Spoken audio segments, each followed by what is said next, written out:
be watching carefully because we would like you to separate two of the greatest goals perhaps ever seen.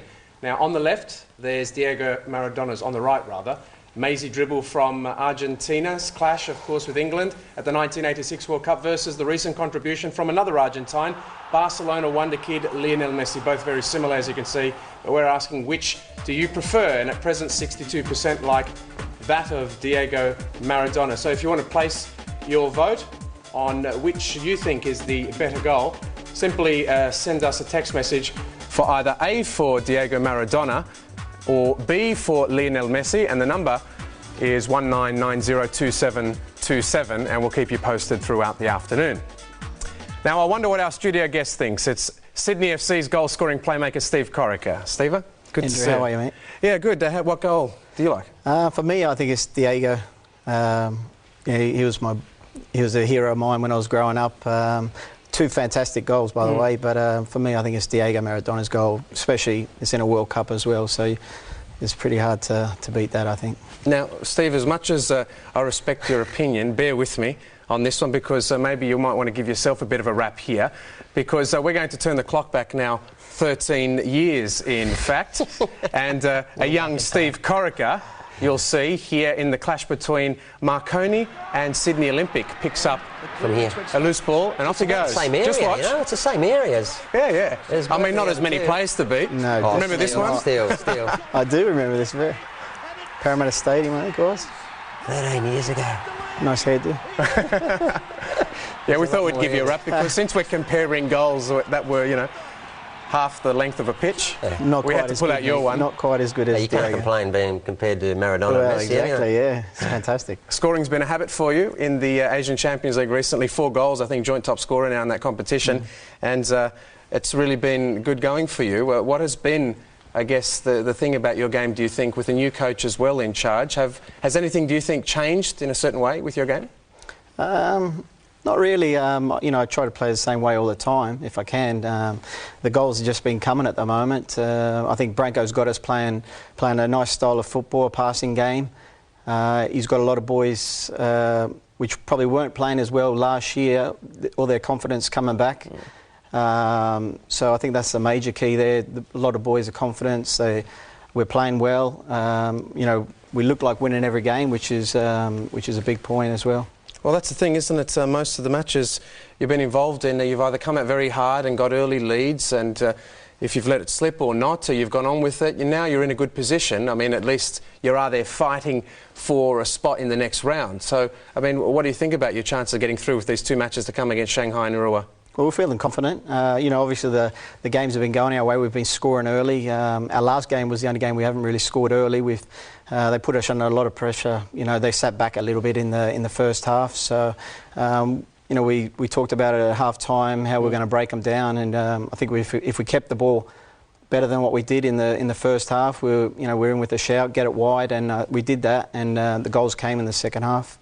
The next couple of games are going to be exciting for all of us, really. The Shanghai game is the big one for us. If we can get 3 points there, you know, then we can go to Japan and, you know, hopefully win the group. Yeah, well, let's have a look at the highlights from the clash against Percy Kadiri. It finished 3-0 for Sydney, but there was a goal disallowed early on. It didn't look like it should have been blown there or held up for a free kick. Mark Rudin with the header, did he have his hands over the defender well? Is that what the ruling was? Yeah, I think so. Yeah, but, well, you know, when you jump for a ball, you put your hands up anyway, so I think that was a good goal, I must say. And you're talking about players now who are starting to play better and coming back into the side, starting to get a lot more confident. There's a few of them, but David Julius must be one of the main ones. I mean, he took a lot of plaudits after the game. What do you think about David's form? Well, he's done fantastic well, obviously, since Branko's taken over. He had him as a boy at Sydney United, and his confidence is coming back. He's played fantastic in this game, held the ball up well for us, set up both goals, well, 2 goals, and so unfortunately he hasn't scored yet, I think, in the competition. And the other one, I guess, for me, is who scored on the night was Brosk. He promises so much, but just, you know, even last season and even up to now, he's got I think 2 seasons ago when he was at Queensland, he played better than anything he's done for Sydney so far. Nice to see him get a goal. Hopefully that'll boost his confidence a little bit and get him back. Yeah, he's definitely a confidence player, Broski. He was scoring goals late last season, and he's got a goal last week. So hopefully, you know, he'll keep banging in the goals. He's a quality player.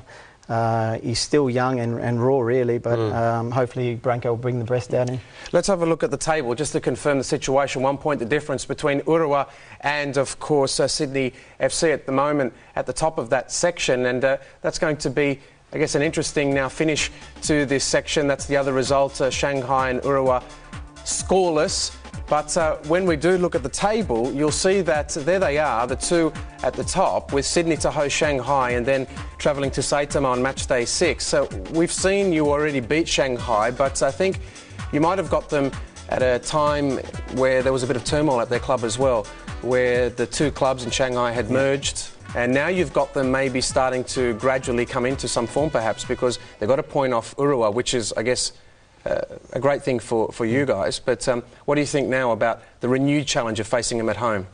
Well, like I said, it's going to be a difficult game.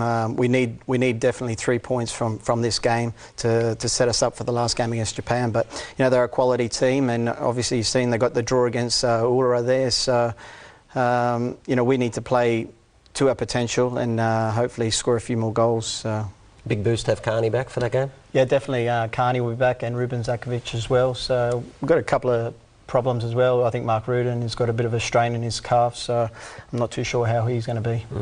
And the other thing about that is that you have been able to try and accommodate so many players, it seems, with a threadbare squad at times, whether it's injury or suspension. It's almost as though you've been working with a very small amount of players. Those on the fringe, maybe the likes of Glavash and Casey, the players who were brought in, even like Spencer, aren't getting a lot of time. So there's a core unit there, led by yourself perhaps, which is really having to push, which is in your off-season. How is the body holding up? How are the players coping with these demands in the off-season while you're up against teams who are in full flight?